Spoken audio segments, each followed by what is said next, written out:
Señor os bendiga. Compartimos la palabra un día más delante del Señor. Queremos tener este tiempo para poder, digamos, traer una enseñanza, traer un tiempo donde nos podamos gozar en la presencia de Él. Hemos estado alabándolo, hemos estado adorándolo a Él y ahora queremos compartir su palabra. Entonces quiero que vayas al libro de Primera de Reyes. Vamos a compartir desde ahí. Primera de Reyes, capítulo 16, verso 34. Primera de Reyes 16, verso 34.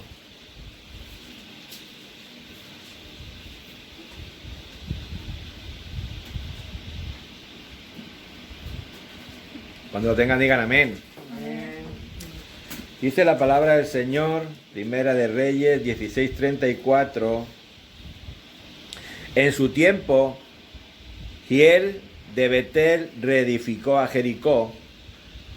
A precio de la vida de Abiram, su primogénito, echó el cimiento, y a precio de la vida de Segub, su hijo menor, puso sus puertas, conforme a la palabra que Jehová había hablado por Josué, hijo de Num. Amén.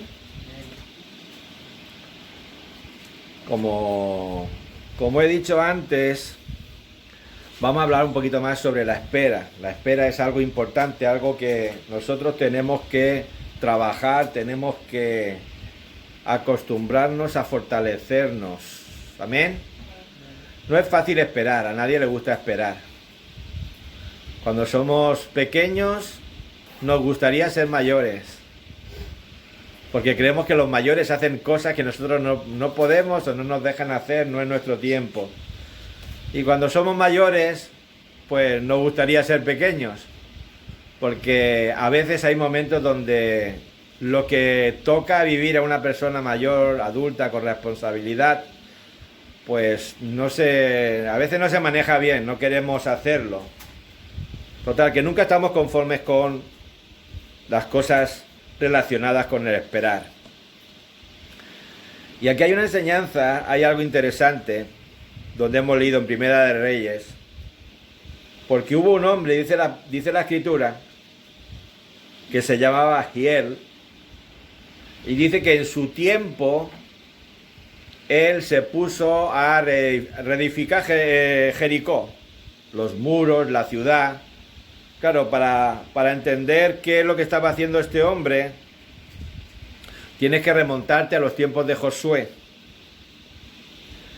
Aquí, a simple vista, lo que vemos es que hubo un hombre que se precipitó en su propio pensamiento, o sea, se adelantó a hacer algo que un tiempo atrás se había dicho, se había declarado que no se hiciera.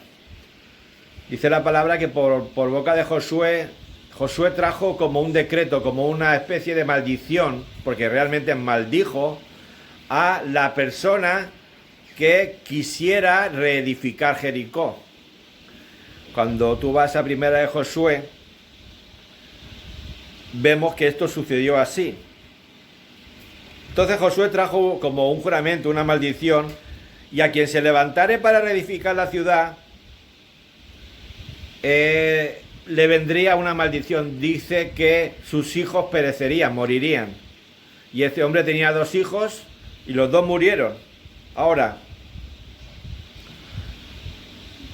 estos son suposiciones mías, son pensamientos míos, pero posiblemente este hombre y él, como que esta proclamación que Josué hizo, ya habían pasado entre 450 años y 500 años, como que el hombre pensaría, esto ya viene de años atrás. Yo creo que esta digamos, proclamación, esta maldición ya ha causado efecto. Yo no sé si este hombre llegaría a pensar así. Lo que sí que está claro es que este hombre se adelantó o no supo esperar. Era algo que Dios había dicho, algo que Dios permitió que Josué dijera, en su boca lo puso, este sentimiento, estas palabras. Entonces, Yo creo que Giel, este hombre, no valoró lo que Dios dijo. Y sabemos que en los tiempos donde este hombre vive o vivió, eran los tiempos donde estaba reinando Acab. Entonces, cuando tú vas a la historia de Israel y ves el reinado de Acab, fue un reinado donde lo que más brillaba era la desobediencia. Lo que más brillaba en ese reinado es que este hombre, este rey Acab, en ningún momento quiso bendecir la presencia de Dios, ni en su vida, ni en la vida del pueblo de Israel. Él trajo mucha idolatría, trajo enseñanzas que no debía de traer, y el pueblo le seguía. El pueblo hacía lo que este hombre decía, y entraron en una de esas fases donde el pueblo de Israel entra en desobediencia, entra en idolatría. Entonces, la historia de Jericó es una historia que está cargada de muchas pequeñas cosas que nos ayudan a ver cómo es el hombre y cómo puede transcurrir la vida de un pueblo en bien o en mal según la obediencia a la que se sujetan.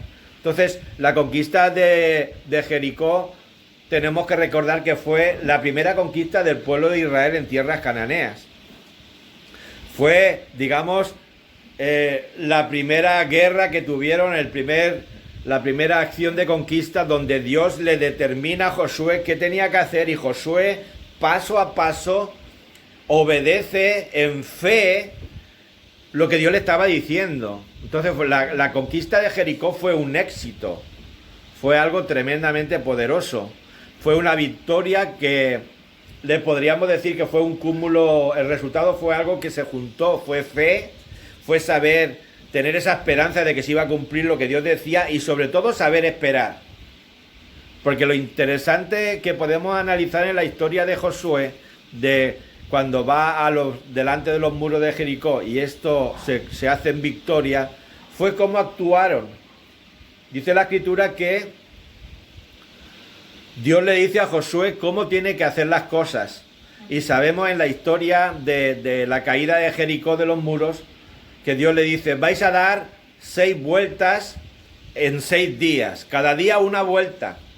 Cada día formarás al ejército, a tus valientes guerreros, los valientes de Jehová, los guerreros de Dios, los vas a poner en formación, vas a dar una vuelta, el arca irá adelante, los sacerdotes irán tocando la trompeta. Entonces dice, una vuelta tendréis que dar cada día. Y eso es lo que hicieron en los tiempos de Josué. Josué cogía al ejército por la mañana, los ponía en formación, preparaba al ejército, se ponían en esa formación, daban la vuelta a todo Jericó, a todos los muros de Jericó. Entonces yo, conforme estaba haciendo este mensaje, yo pensaba, yo me imagino los centinelas, el primer día, el segundo día, el tercer día, cuarto día, quinto día, sexto día. Yo creo que los centinelas desde los muros de Jericó estarían pensando, pasó el primer día, uy, qué extraño, dan la vuelta, tocan trompeta y se vuelven. Segundo día lo mismo, tercer día lo mismo. Llegaría un momento que los centinelas se hablarían unos a otros y se dirían, ¿pero qué le pasa a estos israelitas? ¿Cuándo nos van a atacar? Porque ellos estaban esperando un ataque, estaban esperando porque ellos habían oído de cómo actuaba Dios, de cómo el ejército de Jehová había hecho tantas cosas antes de cruzar el Jordán. Y ellos pensaban, estos han cruzado el Jordán, están aquí cerca, estos vienen a invadirnos. Pero pasan los días, no pasa nada, pasa el segundo día, no pasa nada, pasa el tercer día. Es interesante. Y a la vez que estos hombres allí desde el muro estarían preguntándose cosas, esperando algo que no venía, imagínate también al pueblo de Israel, porque para ellos también es una experiencia, la experiencia de aprender a esperar, de dejar las cosas en manos de Dios. Josué nos ha dicho que tenemos que caminar alrededor de los muros de Jericó y nos volvemos a casa, nos volvemos a las tiendas de campaña, nos volvemos al campamento, así 2, 3, hasta el sexto día. Ellos también se preguntarían, ¿pero por qué no le atacamos si Jehová está con nosotros? Si vamos a salir victoriosos, ¿por qué no atacamos ya? Entonces entre ellos hablarían, entre ellos le dirían unos a otros. No, es que Josué llegó un momento que les dijo el ángel de Jehová le dijo que esto iba a ser así, que teníamos que hacerlo tal y como él lo dijera. O sea, ahí tuvieron que haber muchas cosas. Pero había algo interesante. Ellos estaban haciendo, digamos, una rutina de vida. Ellos estaban aprendiendo a esperar en Jehová. El primer día termina la vuelta y se van a casa. El segundo día termina la vuelta y se van a casa. A hacer su vida normal. A veces nosotros no entendemos que los tiempos de espera en el Señor son tiempos que tenemos que esperar en Él, pero hacer vida normal.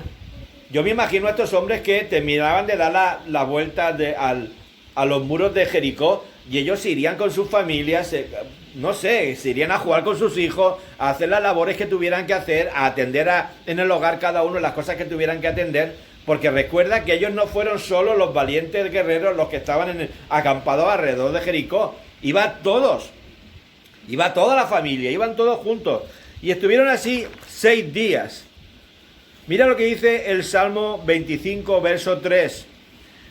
Ciertamente ninguno de cuantos esperan en ti será confundido. Dice la Escritura. Ciertamente ninguno de cuantos esperan en ti serán confundidos. Dice, serán avergonzados los que se rebelan sin causa, pero los inicuos serán confundidos en su vanidad. Entonces, cuando ves la historia de Jericó, ahí habían 2 ejércitos. Uno dentro de los muros, que podríamos decir que verdaderamente estaban viviendo en su vanidad. La persona que vive en su vanidad es una persona orgullosa, una persona que tiene afán por sus cosas, que es arrogante. Y estos hombres de Jericó vivían en ese estilo de vida porque ellos sabían que los muros de Jericó eran invencibles. Una vez hice un estudio sobre cómo eran los muros de Jericó, y los muros de Jericó no estaban rectos. Los muros de Jericó tienen una inclinación para que no pudieran subir sin resbalar hacia abajo. O sea, tenían una curva en inclinación para que no fueran fáciles de subir. De hecho, la historia dice,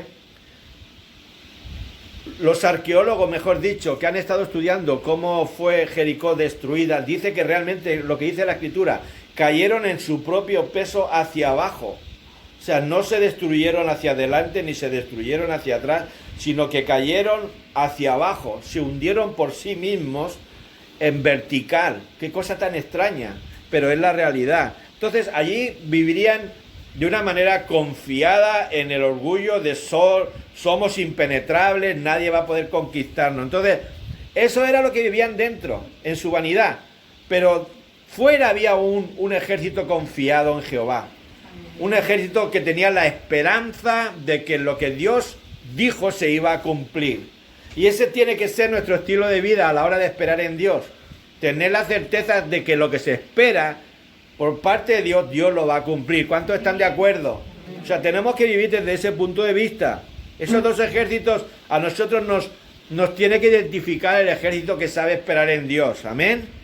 Entonces yo me imagino el último día, el 7º día, cuando Josué ya se pone, habla con los sacerdotes, le dice, hoy es el día donde Dios nos ha dicho, te entrego Jericó, te entrego su rey, te entrego sus valientes de guerra, hoy es el día. Y el día fue diferente. El día, le dice Dios a Josué, hoy daréis 7 vueltas. Daréis 7 vueltas. Ya era diferente a lo que habían estado haciendo. Y al dar las 7 vueltas estaréis todos unánimes bajo un mismo pensamiento, en que en cuanto se oiga el sonar de las trompetas, termine el sonar de las trompetas, todos a uno gritaréis. Y eso es como lo hicieron, tal y como Dios les dijo. Entonces hay algo interesante, porque Josué los estuvo conduciendo en ese tiempo de espera a saber esperar. A saber esperar. Hoy el Espíritu Santo nos guía a toda la verdad, nos guía a entender cómo debemos de esperar las cosas. Hoy en día cada uno está actuando de una manera diferente con referencia a lo que está pasando con la pandemia del COVID-19. O sea, no hay nadie mejor que el Espíritu Santo que te guíe a cómo tienes que actuar y cómo tienes que saber esperar en estas cosas. Entonces pasan 450 años y nos encontramos en los tiempos de Elías. Y ahí Elías hace algo interesante. Dice la palabra que Dios habla con Elías y le dice: vete donde está Acab, preséntate a él, porque yo voy a hacer algo. Claro, cuando Elías convoca a Acab en el monte Carmelo, les dice lo que pretende hacer. Elías, con lo primero que antes de lo que va a suceder, Elías predice una sequía que dura 3 años. 3 años y medio más o menos duró la sequía. Y escucha lo interesante. Elías sabía a quién estaba atacando. Estaba atacando a Acab y a los sacerdotes de Baal, porque ellos estaban en tal nivel de idolatría que creían que Baal era el que les sacaba de todas las circunstancias, de todos los apuros, de todas las cosas. Y uno de los atributos que se le adjudican a Baal es que es el dios de la fertilidad, el dios de la lluvia, el dios de las cosechas. O sea, entonces Elías viene y trae, Dios le dice, va a venir una sequía 3 años y medio. Y él ora con el favor de Dios porque esa sequía, porque deje de llover durante ese tiempo. Entonces Dios lo llama, pasados los años, y automáticamente él, cuando convoca a los sacerdotes, como que hace ese recto para decirles: vamos a ver quién es Dios, vamos a ver quién es verdaderamente Dios de todo. Ustedes hagan lo que tengan que hacer con sus dioses, preparan el sacrificio, acuérdate de la historia, dice, y el Dios que haga que caiga fuego y que consuma el holocausto, ese será verdaderamente el Dios.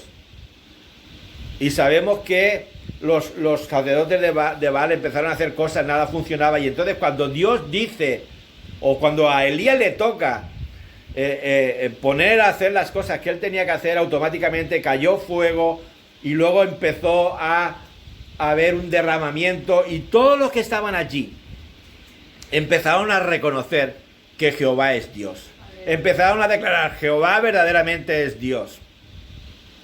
Hay algo que esto me llamaba la atención a la hora de hablar sobre los tiempos de espera.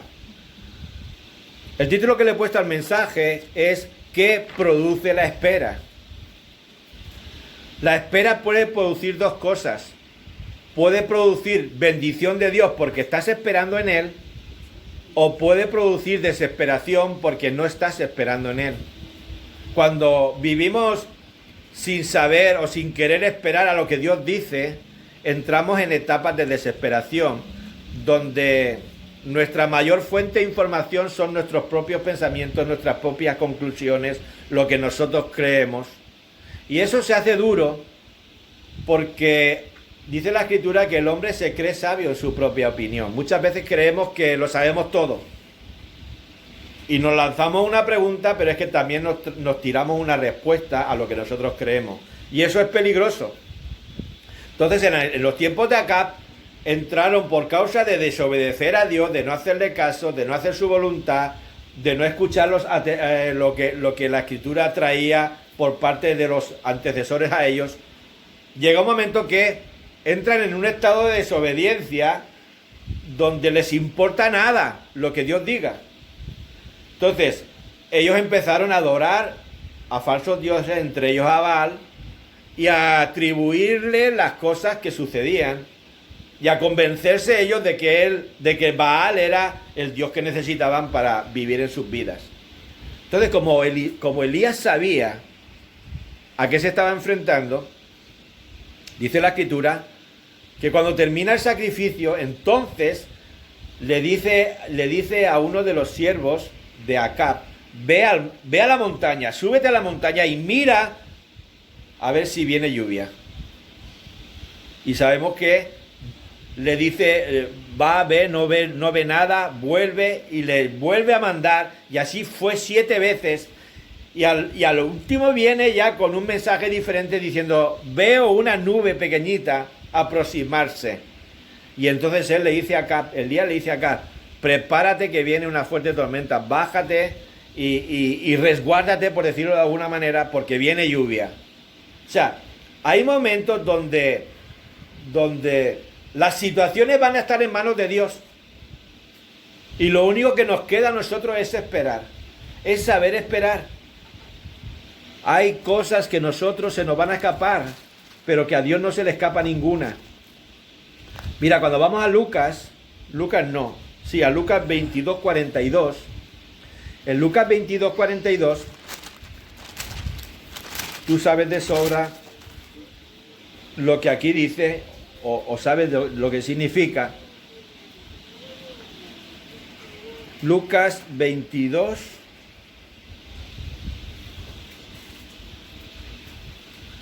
42, dice la escritura que Jesús, hablando en la oración de Getsemaní, hablando con el Padre, le dice: Padre, si quieres pasa de mí esta copa, pero no se haga mi voluntad sino la tuya. Ahí fue un momento crucial para Jesús, porque él estaba viviendo como una persona, como nosotros, y sabía que el tiempo de espera es importante. Y él sabía lo que iba a suceder, lo que le acontecía, lo que le venía. Y él le dice estas palabras al Padre: Padre, si tú quieres, yo sé lo que me viene. Si tú quieres, pasa de mí esta copa. Pero él entendía que él tenía que pasar por ese acto para poder completar a lo que fue enviado. O sea, los tiempos de espera no son fáciles porque no nos gusta esperar, porque no nos gusta experimentar lo que nos va a pasar en el tiempo de espera. Pero es lo que hay. Acuérdate de Abraham, que acaso para él fue fácil. Él tuvo que aplicar fe, pero para él no fue fácil el tiempo de espera desde que sale con su hijo hasta que llega al monte para sacrificarlo. Cada día el chiquillo le iría preguntando cosas, que algunas salen en la escritura. ¿Para quién es esta leña, papi? ¿Dónde está el sacrificio que le vamos a hacer a Jehová? ¿Cómo uno, como padre, se tiene que tragar las palabras para saber qué tiene que decir y en qué momento decirlo, y no decírselo desde el principio? No, es que te tengo que matar a ti. Dios me ha dicho que te mate a ti. ¿Quién le dice eso a un hijo? Entonces, los tiempos de espera no son fáciles porque uno tiene que tragar saliva con nuestros hijos, en el trabajo, las cosas que nos suceden. A veces tenemos que tragar saliva.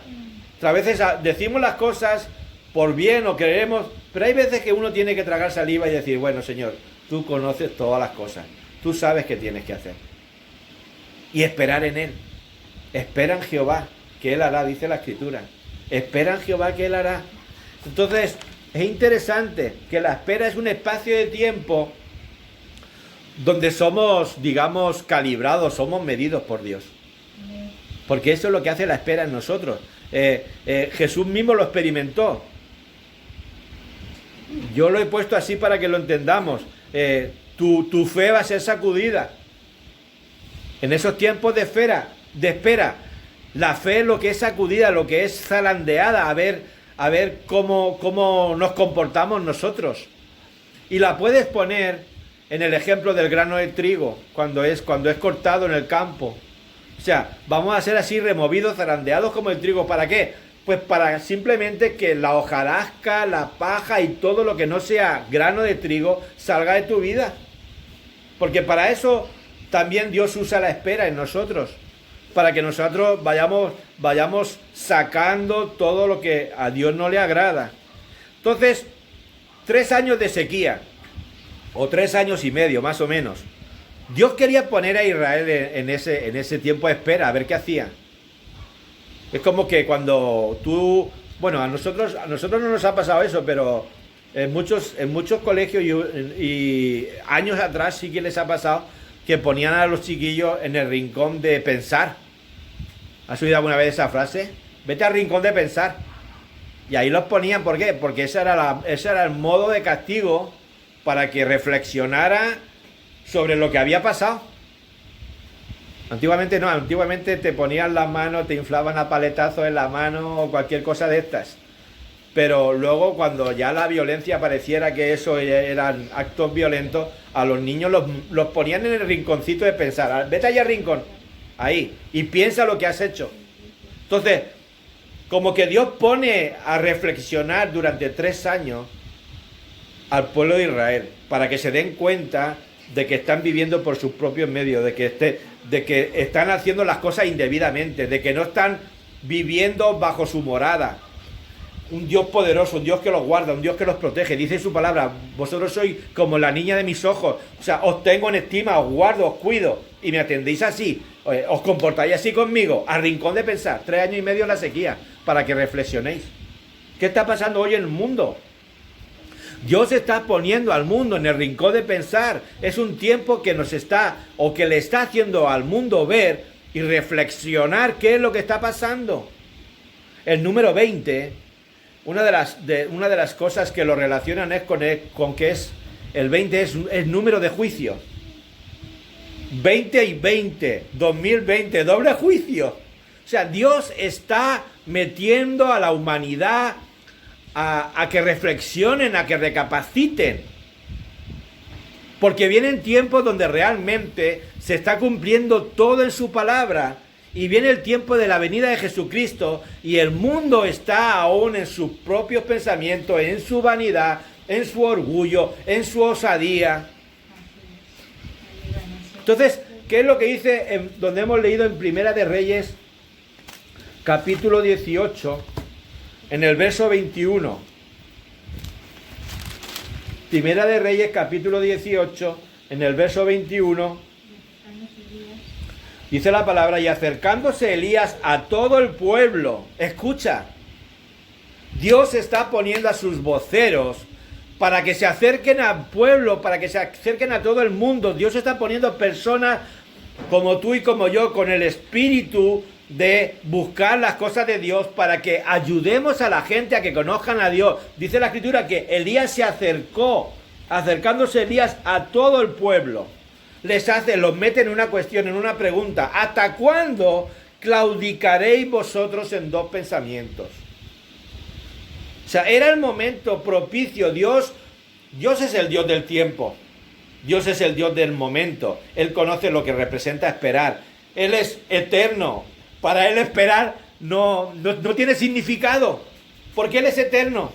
Y nosotros tenemos que vivir con esa manera de pensar, de que vamos hacia la eternidad juntamente con Él. Y nosotros no podemos vivir en la desesperación, ni actuar de una forma indebida por causa de alcanzar lo que estamos esperando. No, porque vamos hacia lo eterno. Entonces tenemos que tener ese comportamiento. Dice que Elías se acercó a los perdidos, se acercó a los descarriados, se acercó a los imprudentes, se acercó a los desesperados. O sea, simbólicamente se acercó al mundo, a las gentes, y les hace esa pregunta. Claudicar dice que es ceder, que es rendirse, que es renunciar por causa de una presión externa. Ellos estaban siendo presionados externamente por causa de la idolatría y la desobediencia. Entonces, ¿qué estás viendo tú hoy en la sociedad? Es lo mismo. Cuando tú levantas la mano y tú dices que amas a Dios, te tratan de todo menos de persona. Porque eres un antiguo, porque tú no eres una persona liberal, porque tú no eres una persona... No, podemos ser los más liberales del mundo, los más amorosos del mundo, los más entrañables del mundo, los más abiertos del mundo, los más amigables del mundo, los más dados a ayudar a otras personas en el mundo, que si no los conoces te da igual. ¿Por qué? Porque tú tienes convicciones y conceptos bíblicos donde Dios te enseña a tratar así a la gente. Sin embargo, cuando levantamos las manos y decimos que somos creyentes, que creemos en Dios, nos tachan de todo. ¿Por qué? Porque hay un espíritu enseñable que está enseñando que debemos ser humanos, debemos ser amigables, debemos ser emocionalmente, nos tenemos que respetar el uno al otro. ¿Que acaso el cristianismo no respeta a las personas? ¿Nos respetan los que no creen en Dios como nosotros, igual que nosotros a ellos? No. Posiblemente no. ¿Por qué? Porque nos señalan y nos dicen, y empiezan a pensar que nosotros somos... No, no, no, no. Si estamos aquí es porque amamos a Dios. Si estamos aquí no es porque nos han convencido de nada. Estamos aquí porque nuestra experiencia de relación con Dios me está hablando y me está diciendo que yo necesito a Dios. Porque hay áreas en mi vida que desconozco, pero que Él sí que sabe y conoce y me ayudan a vivir. Amén. Me ayudan a experimentar, me ayudan a saber esperar. Tantas y tantas cosas. Entonces el pueblo vivía dividido, por eso Elías llega un momento que dice, ¿hasta cuándo vais a estar claudicando en doble pensamiento? ¿Hasta cuándo? Dice la palabra. Entonces, nosotros no podemos permitir vivir, no nos podemos permitir el vivir en dos pensamientos. Porque llega un momento que uno vive en la inseguridad. Y hoy día lo que hay mucho es de inseguridad.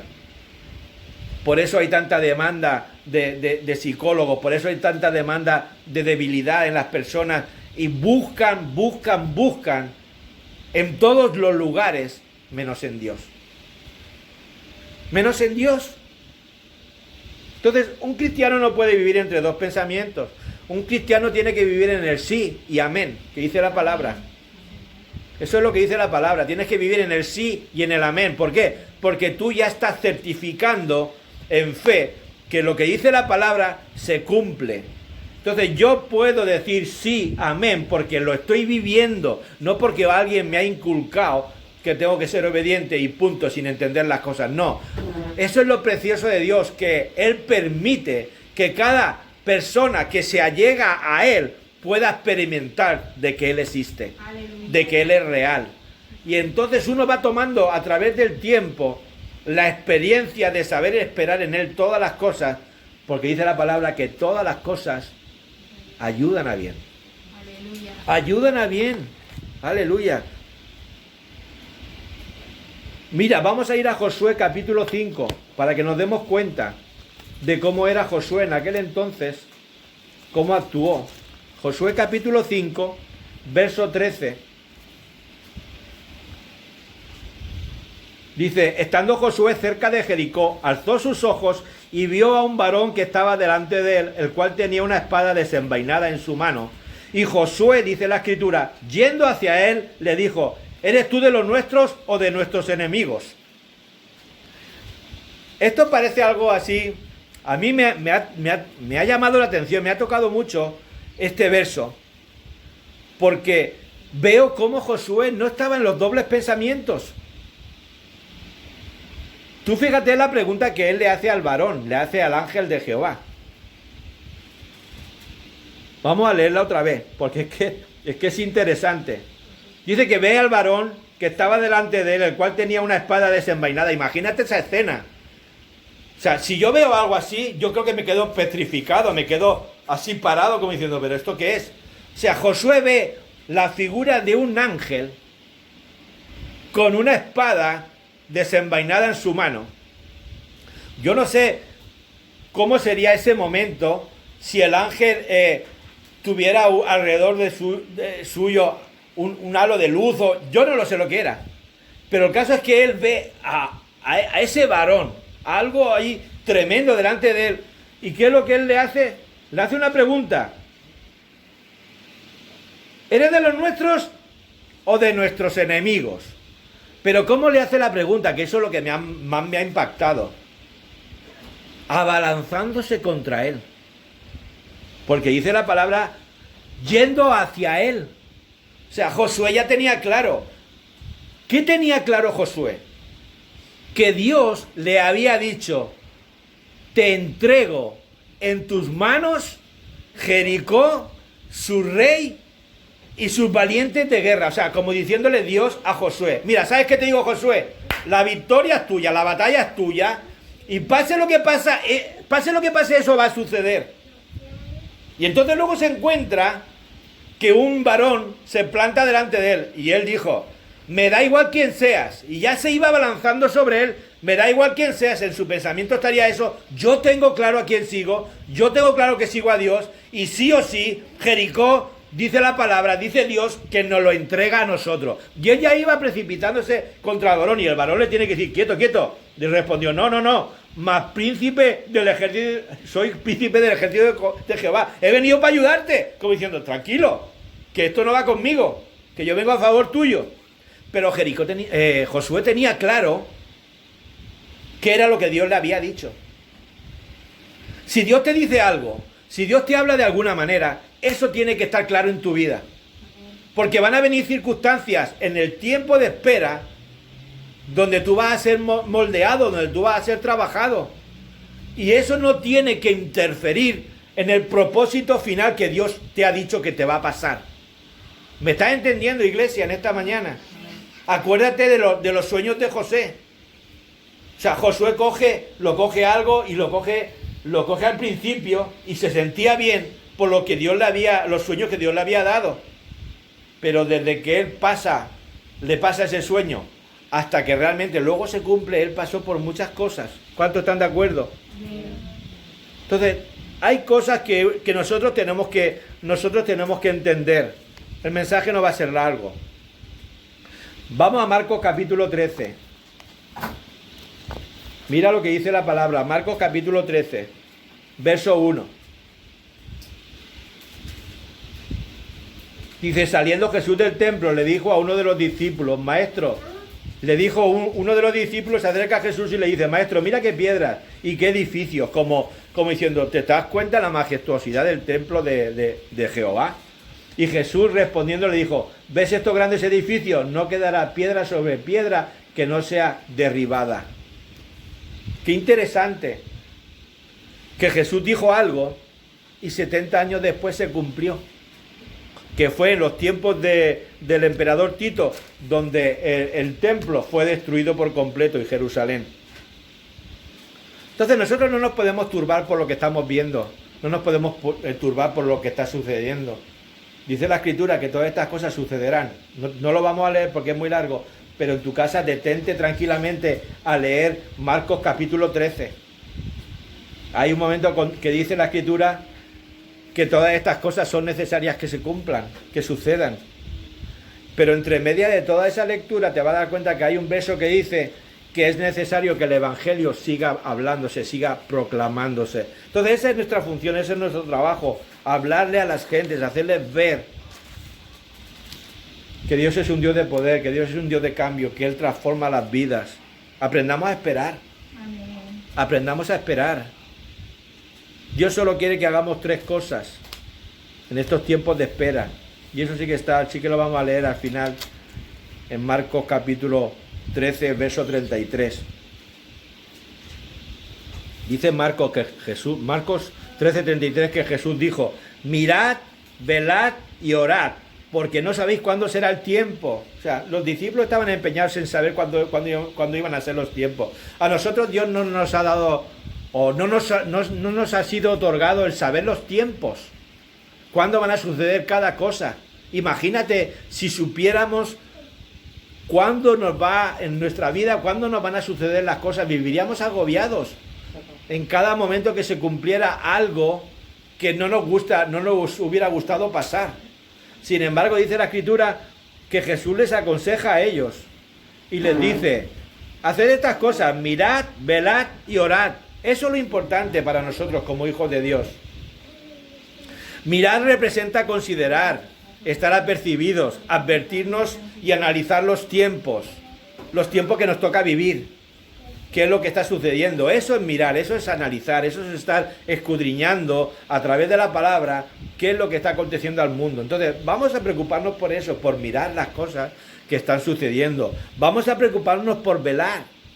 ¿Qué es velar? Velar va relacionado con la palabra atalayar, cuidar, defender. ¿Qué tienes que defender? Tu familia, tus hijos, tu persona, tu trabajo. Esas son las cosas que tenemos que hacer. Mirad, velar y orar. Orar, que es lo que más nos cuesta. A veces pensamos que orar simplemente es hablar con Dios. Eso es lo que entre comillas se suele decir. Orar es hablar con Dios, pero conlleva más cosas. Conlleva conocerlo a Él, conlleva relación, conlleva conocer su voluntad. Conocer su voluntad para con mi vida es crucial, porque me va a dar una seguridad y una estabilidad. Amén. Entonces, ¿Qué es lo que produce la espera en ti? Que produzca el hacerse su voluntad.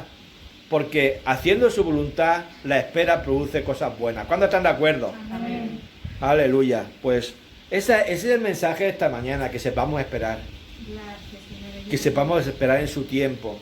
Sí, Señor. Esperar en su tiempo no quiere decir estar sin hacer nada.